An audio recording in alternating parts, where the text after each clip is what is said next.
Hello and welcome to Minor X. I'm Angelo, and today I am joined by Sarah, Michelle, and Annie. On today's episode, we will be discussing comic books and comic book conventions. There are a few reasons for why we're discussing these topics today. The big one is that the first Saturday of every May is Free Comic Book Day. But another major reason is that May is around the start of what I like to call convention season, kind of late spring to early fall. One of the biggest comic book conventions around here just passed C2E2, which takes place at the McCormick Place in Chicago. But there's others happening fairly soon. Anime Central this month, Anime Midwest in July, and finally Wizard World in August, all three of which are down the street at the Rosemont Convention Center. But before we talk too much about conventions and comic books, Sarah wanted to share kind of a brief history of comic books. Yeah, so I'm taking this little clip from the PBS website as well as a Book Riot blog post, just to have a more concise explanation on the history of comics. Comics have been in existence since the end of the 19th century, but it was only after the Great Depression that the popularity of newspaper cartoons expanded into a major industry. The precise era of the Golden Age is kind of disputed, though most agree it was born with the launch of Superman in 1938. The sales of comic books increased markedly during World War II, which is from 1939 to 1945, so Superman came into being a year right before that started. They were cheap, portable, and had inspirational patriotic stories of good triumphing over evil. The tales were very much reflected the events and values of the time. Pro-American characters were popular, such as Superman, Captain America, a superhero whose entire creation was based on aiding the country's war effort. After the war, the superhero genre kind of lost steam, marking what we consider to be the end of the Golden Age. The era itself, though, left an indelible mark on comic books, with many of the characters remaining popular almost 70 years later. The first superhero, Superman, is still alive and well in popular culture today. And I wrote a note here. I kind of disagree that the superhero genre lost steam. I think we have a massive boom with superhero movies, and it's still a huge part of our culture. So I don't know about that. But anyway, in the 1980s, so about maybe 35 years later, another new style took over the world, which is the Japanese comics known to us as manga. And manga nowadays have many different styles, but the most defining characteristics are the black and white color palette and the exaggerated emotional expressions, often in genres such as shonen, which is geared towards boys, and shoujo, which is geared towards girls. Manga in Japanese can literally mean comic book or comic strip, and it is developed as an art form from the old woodblock illustrations that used to be present throughout Japanese history. The modern manga style only gained mainstream notoriety in the 1980s when Japan became a household name in terms of international technology and entertainment.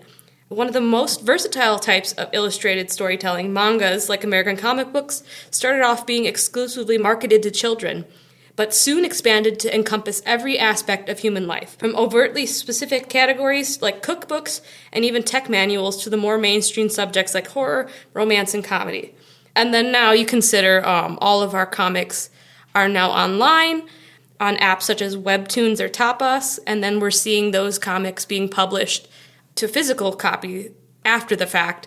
So we have a really great international reach of different cultures' comics. So we've got American comics, which I just kind of refer to as comics, and then you get graphic novels, which are kind of they're still American, but they're more inspired by Japanese manga and the animated TV shows that were made in America. So it's kind of like a blend between the two. And then you get manga, which is made in Japan, which is separate. Then you get manhwa, which is comics made from Korea. And on these Webtoons apps, it's kind of a blend of all 3, 4. You'll see literally all the different kinds of international genres on their own as an individual kind of style, but then you'll see them blend together and have them kind of married in that way, yeah. I do want to say, because you brought up digital apps for comic books, I want to say that Hoopla is actually probably my favorite way to read comic books nowadays. Oh, true. Yeah. They have so many comics on there. A lot of the new ones, too. Yeah, that's the other good thing about it, yeah. Well, thank you for sharing that. I wanted to mention that one of my favorite regions of comics is actually France. French true, comics, true. their art style and color palette is unlike anything Exquisite. else. Yeah. What do they call them? I don't think they're just comics or whatever. Comics. Yeah. Well, I thought I'd start today's discussion by going around just saying what the type of comic books we tend to read. And as you brought up manga and graphic novels, I use the term comics loosely, containing all of those different regional styles of illustrative storytelling. Yeah. So does anyone want to start? Yeah, this is Annie. I read really indiscriminately, so it's kind of all over the place.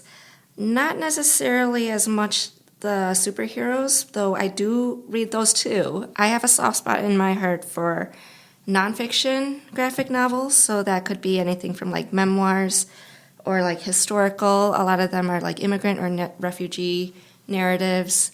It could be a science or a how-to. It could be just topical. So the one that I'm reading right now is kind of relevant to libraries, but it's called A Fire Hose of Falsehood.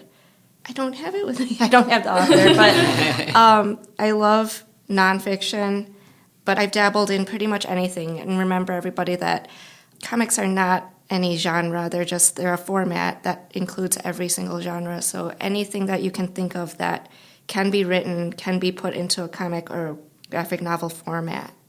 And they're a real valid genre, too. It's not cheating. There's still words. There's inferencing. I just want to go off you talking about how-to comic books. There is a cookbook comic book. It's basically how to make ramen. I love that one. And after reading this, I'm like, every cookbook should just be a comic. It makes total sense. Yeah, it does. It does. 100%. On the exact opposite spectrum, I tend to read more fiction than nonfiction. Most of my comics are web comics simply because of the accessibility of it being on my phone or on a computer. Some of my favorite popular web comics are stories such as Lore Olympus, Jackson's Diary, The Crow King, I Am the Villain, and like we were talking about earlier, some of these, I Am the Villain is a manhwa that is posted on this app, whereas Lore Olympus is clearly an influenced graphic novel web comic of all the different variations. And then I also do the graphic novel selection for our collection. There's just so many. I would say my favorites are probably the Transformers comics. They're exquisitely written and the artwork is incredible, but then on the other end of the spectrum you got Naruto in the manga section, which is always a classic. There's just too many. There is. Way too many. I kind of dabble in all sorts. I don't really just read just superhero or just manga. I kind of, whatever piques my interest. I don't really care what exactly the format or the art style is. I'd say probably my favorite comic/graphic novel would be Justice League Dark. Sort of focusing on the more mystical, magical, darker characters of the DC universe. Sort of characters like Satana, John Constantine. And then for manga, I tend to go for more historical fiction for manga. So my favorite series from that is called Emma. It's by Kaoru Mori. It's about a maid who ends up falling in love with an aristocratic man and kind of all the trials and tribulations of late Victorian period. And that's unique in that there really aren't the same stylizations of other manga. It's drawn more realistically, but it still has that unique feel to it. Yep, interesting. Okay. Yeah. Going off of you saying Justice League Dark, I was going to start off by saying that I tend to not read too much from DC and Marvel. Same. But in terms of DC, definitely one of my all-time favorite comics book series is Sandman. And John Constantine is one of the main characters of Sandman. But I definitely read more of the alternative comics. Not really superhero, but I'm a big fan of Frank Miller and Alan Moore, their original IPs. So Frank Miller's Sin City and 300, and then Alan Moore's V for Vendetta, Watchmen, League of Extraordinary Gentlemen. Those are classics. Oh, yeah. There's plenty in DC and Marvel to still love. As I said, Sandman. They're just not as accessible. Yeah. You have to pay for the app. So DC and Marvel have an app just like Webtoons, but you have to pay for it. And not everyone has the money to pay for it. And Right. then Totally. we'll do our best to get as many comics as possible for our collection, but like the Transformers, like for instance, like it's out of print. They're fantastic comics, but I can only buy them like off of Amazon in like these massive omnibuses, and then people like rip them, and then it's like, oh my god, I gotta spend $50 again. Those like, omnibuses are insane. Oh my god, it's just especially if they're soft cover and not hard cover. Literally, it drives me It's like a nuts. phone book. It is. So it's so terrible to like try and like maintain a good collection because they're so fragile.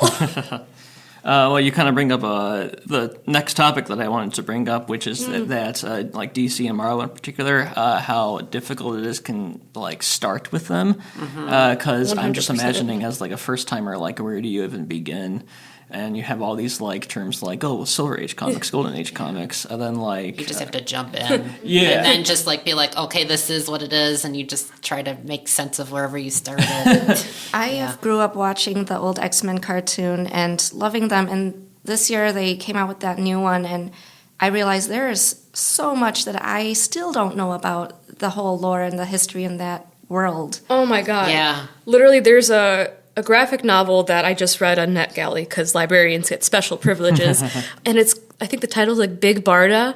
And apparently there's this entire other like universe within, I'm thinking it's Marvel. I might be wrong. And like it's like the fourth dimension, or like there's an entire, like, you got the whole Guardians of the Galaxy thing. You got the whole like Avengers and all that stuff, and apparently there's an entirely new slash. You know what? No, it's not. It's not Marvel. It's DC, because I remember talking to my friend about them ripping off of who's the purple guy. from Thanos. Thanos. Thanos is a Marvel. ripoff Yeah. from this new universe that I didn't even know existed. So it's just like They do borrow from one another. Oh like my somebody did a gosh. comparison between a Marvel character versus a DC character. There's so many that just it's the same character. I'm sorry, I'm not making this And any they're all easier. smashing them up together. Yeah, There's just too many. You were like, okay, where do we start? You don't start. You just go cry in a corner. Well, based on what I read online, Michelle had the right answer. Just jump in, and Yeah. like I once googled like, where do you start, and like how do you like even like plan out how to read like the reading order. And someone online once described to me perfectly, which is just a soap opera, and that you have your daily soap operas with like 3,000 episodes that are ongoing, and it's just turn on the TV. And whatever is happening on the episode, that's your starting point. Yeah. And that's kind of how it is. But on a more specific way of answering this question of like, for like first timers that haven't ever read comics before, what would be your recommendation in terms of like which comic book would you recommend to them? Yeah, and once again, general answer. It could be comic, graphic novel, or manga. Yeah, I kind of feel like manga, even though it's hard, like you read manga quote unquote backwards because it's made for Japanese readers and translated, so you read from right to left instead of left to right.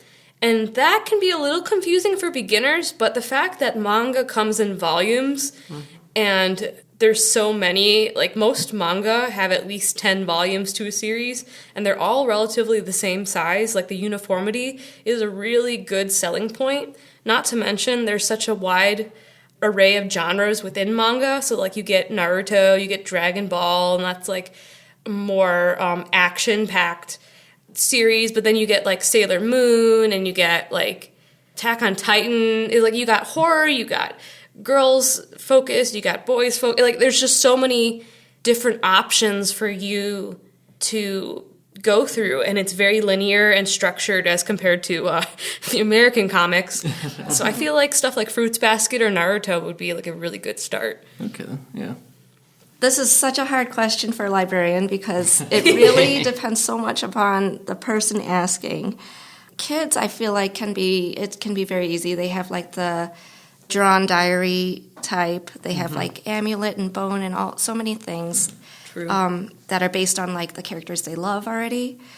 For teens, I would probably go with some manga. I might do like a So Cute It Hurts, or maybe like a Soul Eater, depending on the kid. I don't know about that, one actually. might be too. That one's a little, yeah. I'm thinking a lot about adults, or even that in between part, like college age, maybe Giant Days and Check Please and things like that. And then For adults, I would really probably point them to a lot of stuff by Image Comics, which is like my favorite.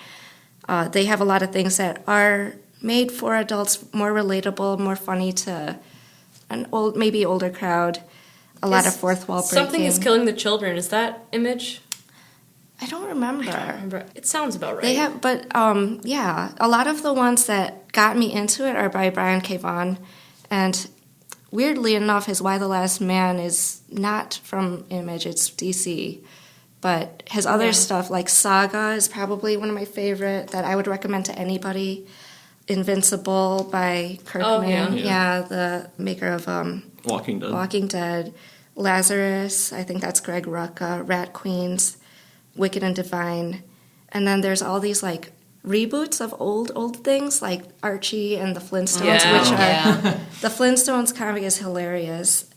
And then if you are like, because you're never like taken hostage by a comic unless you want to be, you can always stop. And like in that vein, webcomics or like Instagram comics, people you can follow is a good way to dip your toe in without like having to commit and then decide, oh, I want more of this. Mm-hmm. Well, so much of Netflix's most popular shows are like adaptations of comics, like Sweet Tooth, iZombie, Umbrella. Walking Dead, Umbrella Academy. Like, And then on Amazon, you got Invincible, which is like one of the most 100%. popular. And The Boys, I forget. So chances are, even if you've never picked up a comic, you've already been exposed to them and almost read it just visually. Yeah, I was going to say that's a good way of, like, if you don't know if you're into it, but you kind of know the story. Like, I know, like, even, like, for kids, like, there's a manga, like, Kingdom Hearts series. Yeah. So if you like the games, but you don't really know if you're going to like comics, you could always read those. Or even the games. The games Or- to the shows and yes. vice versa. Yeah.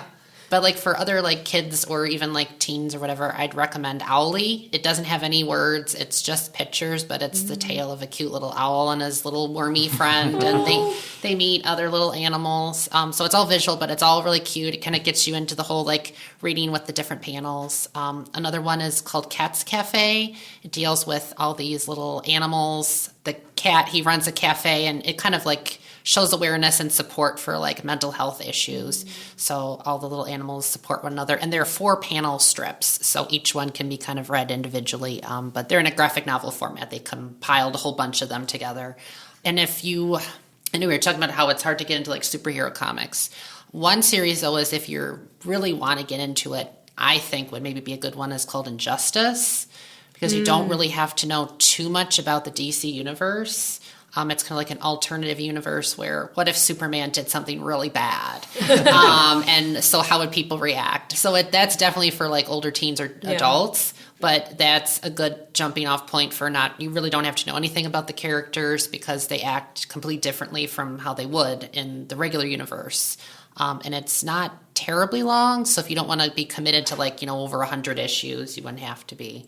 So that would kind of like dip your toes into like, do I like superhero comics or not? Yeah, it's true. Like Teen Titans and Young Justice, kind of similar. Mm-hmm. Like there's so many variations of it, but you're going to have different mixes of the same characters, and it really doesn't matter because there's no real linear following to that. Or even like Guardians of the Galaxy. Like if you're like the movies, that's like another, like, because you're like, oh cool, it's the characters and they do silly antics. Like the story is almost like secondary to their banter. Oh, yeah. So just to try to like, if you don't really know whether you're going to like it or not, that would be something to try. Yeah. I kind of approach this question the same way you did, Michelle. The angle of superhero comics, and my answer is start with Batman. Shockingly, that's what I started off with. I actually think Batman's one of the easiest one because everyone knows who Batman is. There's always a million copies of all the comics.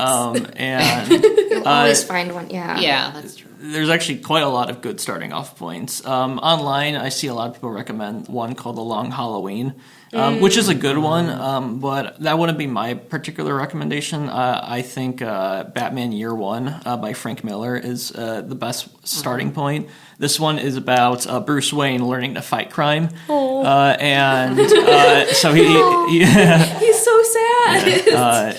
And what's awesome about this is that he's not good at it. Exactly. So there's a lot of times where he messes up. So it's probably the most human betrayal of Batman in any of the comics I read. Yeah. I love that. Yeah. We need more of it. I think there is one that, I don't know, I would recommend to adults who are wanting to get into it, and it's a little bit of a behemoth, but Art Spiegelman's Mouse, because Oh, that yeah. was Yeah. it Oh, came yes. out in the 80s, and I feel like it's one of the early ones that really kind of deconstructed what people thought comics were or should be. Like, they're not always fiction. They can be on very heavy topics. It's just such a good comic, even though the art style is very simple. Yeah. I think families and anyone who is a human or knows a human will feel touched by that. It's pronounced mouse or moss or Mouse. mouse. Mouse. Mouse along with Persepolis. Those Oh, are yeah. like the two where I feel In like, George Takei's book, they called us enemy. Oh, Yeah. God, that it's was like, really it's like powerful. these three that where like comic books like definitely reach like a different level of like art. Oh, and 100%. literariness. Yeah. especially when they're such difficult topics to talk about. Like, you know how when you watch a TV show, it's just going to be graphic and you have no time to like actually comprehend it, whereas like a graphic novel, you could pause it. You could pause it right there on that page because it's not moving. And then you could think about it or put it down if it gets too hard and then go back to it. Yeah.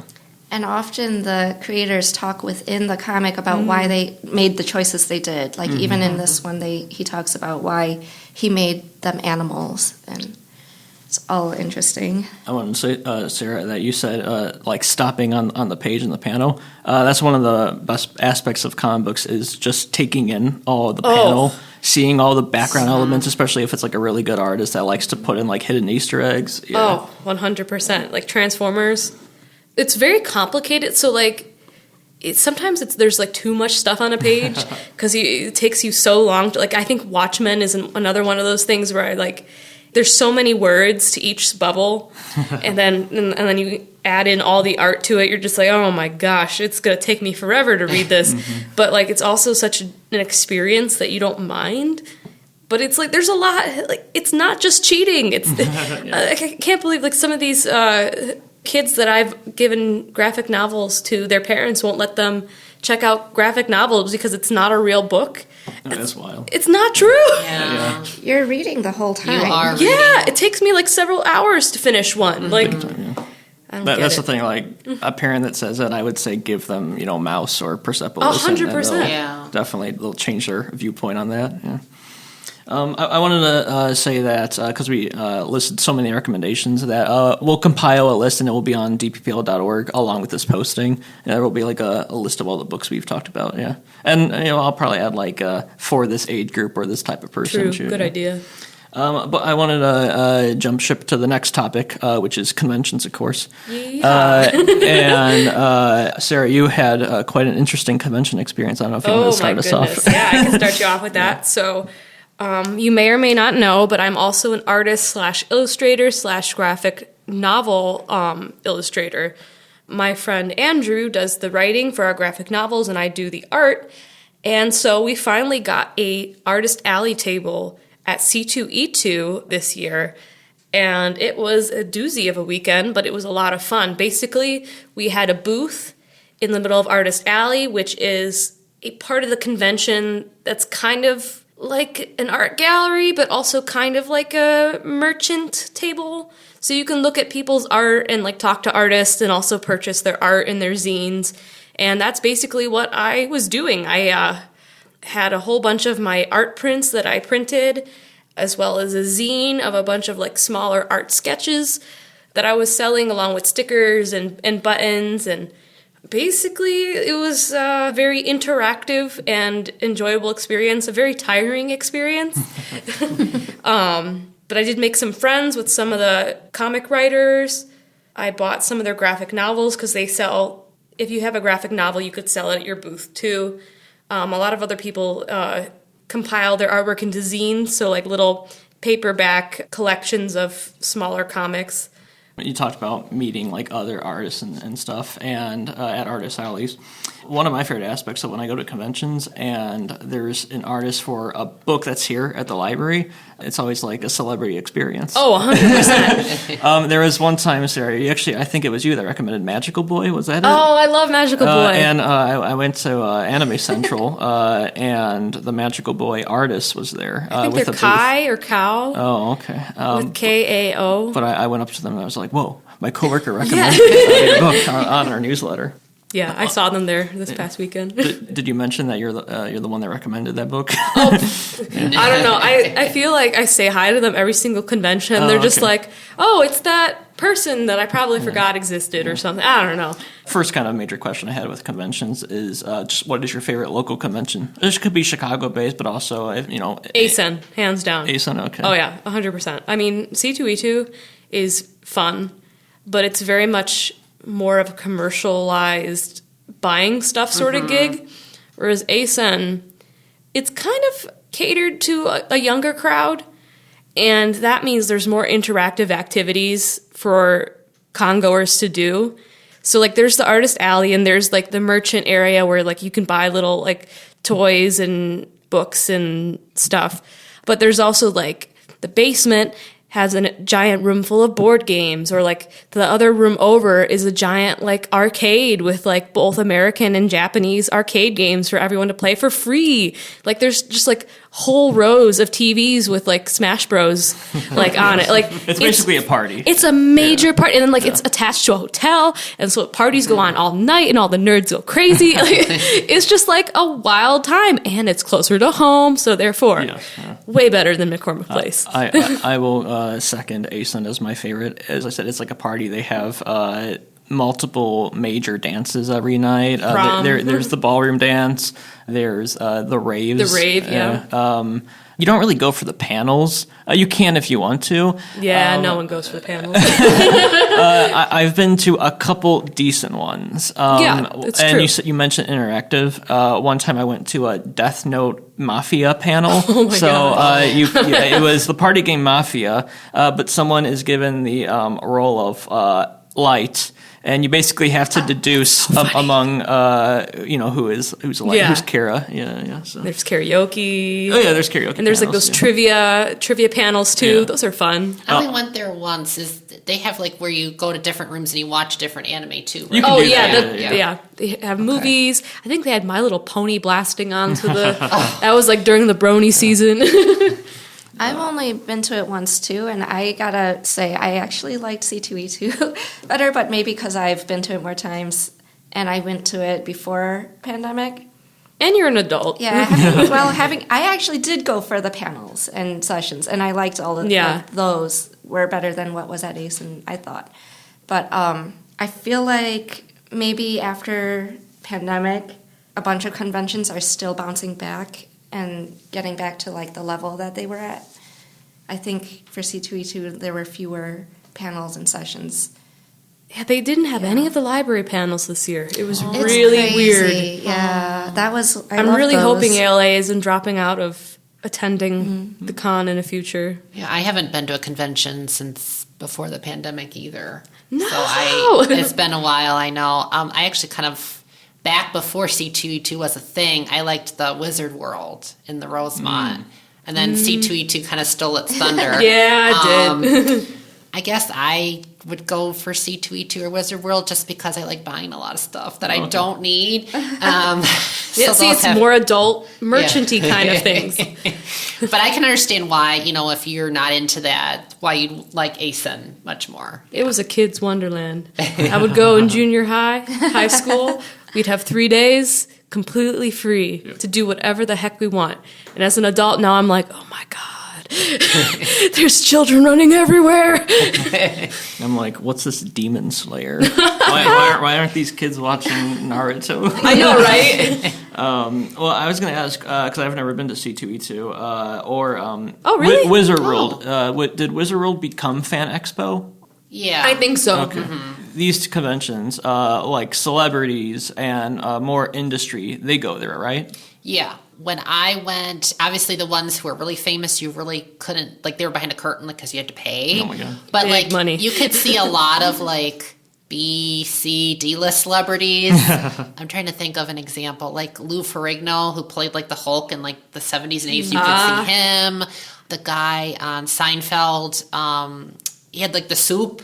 He was Oh, at the super soup, table. no soup for you. Yeah, he was at a table. He was actually selling like his own cans of soup. That's So it's amazing. like if you're looking to see someone like that, but yeah, don't expect to just catch a glimpse of someone really famous because you're going to have to pay a lot. Yeah, of money. well, I've met William Shatner, had to pay money. I met Alexander Siddiq. He's from Deep Space Nine. I met Doug Jones. Oh, hail! Best man ever. Was he dressed up? He was in his little, his vest. He wasn't Fishman from... I mean, he was Fishman, but he wasn't dressed up as Fishman. I feel like it's so exhausting being a celebrity and talking to people that, doing that in costume might just kill him. And then this past C2E2, I didn't pay for it, but I just kind of stood in line, was like, can I say hi to, what's his face? Who's the guy who played the Doc from Back to the Future? Christopher Lloyd. Christopher Lloyd. Yeah. I went up and said, hi, Mr. Lloyd, how are you doing? He's like, okay. And then I left. He seemed really done with it. Yeah. Fair. I never did the behind the curtain stuff, but I did go to, this is why you gotta go to panels and stuff, because you don't necessarily know how big these people are. But also, I remember going to, see, there was Stanley with Frank Miller, there was George Takei, and... Oh, yeah. That's something that really, sticks with you. You remember going there and being in the room with them, and, now we don't have them anymore. Some of them, so... that's special. George Takei is still here. Yes, Well- very much. Stanley, yeah. Oh, yeah, He's Stanley, the only no. one, yeah. Well, we kind of talked about it, but just as another question, if you had to narrow down your favorite aspect of a convention, what's the number one thing you always look forward to? Artist Alley, hands Alley. down, but I'm biased. I mean, I guess it's hard because I do like just the whole experience of it, just doing different things. But it's really nice when you find something you were looking for and you're like, yes, I've been looking for this forever and it's a good price. So that's, I guess that'd be my favorite moment. But Like a plush Torchic. yeah, they're like, gone. I remember found one. one of my first times I really wanted a plush Princess Peach, and it was my first convention, and I got one. I was just so happy. I was like, I got plush Princess Peach.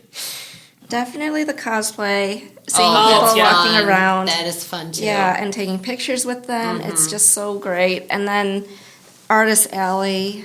Sometimes you'll find really good gems, like somebody's doing a podcast recording and you've never been in one, and You're just like, oh, look at so-and-so at the con. How are you doing? How are you feeling? well, I went to one of, I forget which group this was, a Dungeons and Dragons play, and it was just hilarious, and they had audience choice and everything. Oh, Gen Con's another one. That's a... I'm going. Oh, you're going? I Yeah. still have never been. I've never been. It's in until now. Indiana. Okay, that's close enough. Yeah, close enough, yeah. It's 4-ish, 5 hours. Yeah. But yeah, I'm so excited. Yeah, you'll have to let me know. I still... This is more tabletop. Yeah. That's the More board tabletop, game, yeah. right? Yeah. And fantasy and Dungeons and Dragons and Yeah. there's an escape room. There's Me and my hub are gonna be really. It's gonna be really hard to resist buying stuff. you're telling me. I buy the board games for the library. So yeah, give us suggestions if you have them. But yeah, I'm excited. I wanted to just second your cosplay. It's not just the convention itself that's fun. It's kind of the road leading up to the convention. True. Planning your cosplays with your group of people going. Just planning out your agenda. Yeah. Spending money, blood, sweat, and tears. Oh yes. I'm too old to do the build your own cosplay from the ground up. I'm just gonna get online. That can take so many hours. Yeah. I used to do that, and I used to go around the con in high heels, eat only a sandwich for the one whole day. I don't know how I did it. Now I'm With a wig. with a wig, with full gloves and oh god, I don't know how I survived. Now I'm I can barely do one day of a con in regular clothes. I'm getting old. And in recent years, this is kind of new development for ASUN. They made photo shoot areas. Oh yeah. And they're based on your typical anime scene. So you might have a tea room, a Zen garden, A beach. a classroom. My friends and I, Fun. we went as Kirk and Spock, and I just did the paint me like one of your French girls poses on the beach, and we had a little photo shoot. It's very funny. There's opportunities. So, out of curiosity, did you want to talk about Quimby's at all before you're? Oh yeah, so like Quimby's is what is it? It's an indie comic book store, and basically you can make your own zine, which is kind of like a little folded paper comic that you can scan and print out and then fold and then give to Quimby's, and they'll sell your little like zines for you. So like even if you don't have the money or the resources to like start a real like substantial comic and like have it published, you can still submit your own comics to like places like Quimby's, and people can like purchase your little zines, and your art is shared and spread throughout the world. Wow, that's pretty cool. Yeah, it is pretty cool. And you said it's in Chicago? Oh, Yeah, about where? I definitely want to visit this place. That sounds like a great opportunity for someone who's just starting out or just wants to get their work out there a little bit. The people in art school were very obsessed. Let's see. It's North Avenue in Chicago. Oh, it's Wicker Park. Okay, that makes so much sense. Yeah. That sounds like a Wicker Park place. Yeah. So, was there anything about comic books or conventions that we only glossed over, didn't mention, that you wanted to add real quick? Yeah. I think you got to really budget your energy, like Sarah said, you got to budget your energy for the whole day and really be selective about what you want to do, what you want to go to, and certain things you have to be way early or else you were not going to get in. Yes. It's true. That's the big one, yeah. At ASUN, there's a Final Fantasy concert that happens every year. Did you know about this? I might have. I don't. It's Distant Worlds, and they actually have composers from the game come in an audience. Oh wow! I did not know that part. It happens Sunday morning, and you have to get up really early and make sure you're in line. Yeah, which is hard to do after 48 hours of nonstop convention going. Yeah. Even the cosplay contest, if you want to get seats to watch the show, like you have to line up hours before, and they've also got like musical performers too, and the same thing. It's you can't show up the moment of expecting to get in because you will not get in. Yes. I just wanted to say thank you for joining us today, and that if you do plan on going to any of these conventions, definitely seek us out and let us know, and say hi if you see us at any of these places. All right, thank you. Thank you.